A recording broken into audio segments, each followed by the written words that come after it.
कि कर्मों की निर्जरा किस में अधिक है, उपवास पे कि ध्यान में?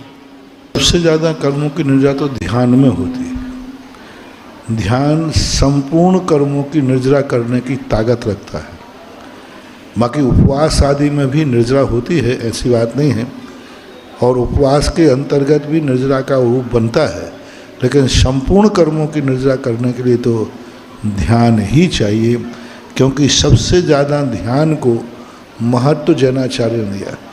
पूज्यवर नेमीचंद महाराज ने तो द्रव्य संग्रह में ध्यान की इतनी महिमा गाती कि उन्होंने कहा कि तुम ध्यान में हो। दो प्रकार के चारित्र का वर्णन किया उन्होंने। एक व्यवहार चारित्र, अस्वादो गुणवित्ति सोहे पवित्ति जान चारित्रम वद समदिगुत्ति रूपम व्यवहार नयादु जन भणियम।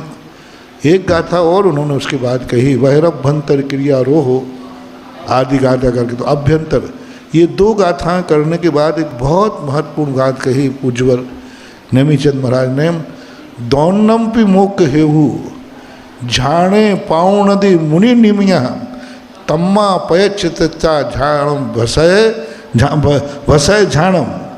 दौन्नम पि मोक हेहु, यानी दोनों ये जो मोक्ष के हेतु हैं चारित्र, बाह्य और अभ्यंतर। झाणे पाउणदि मुनि निमा, ध्यान में बैठते मुनि दोनों प्रकार के चारित्र को नियम से प्राप्त हो जाता है। झाणे पाउणदि मुनि तम्मा पयचिता जूयम झाणम समभस है।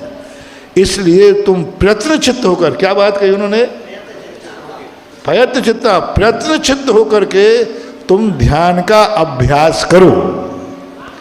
यानी उन्होंने चारित्र कहा कि तुम ध्यान का अभ्यास करो।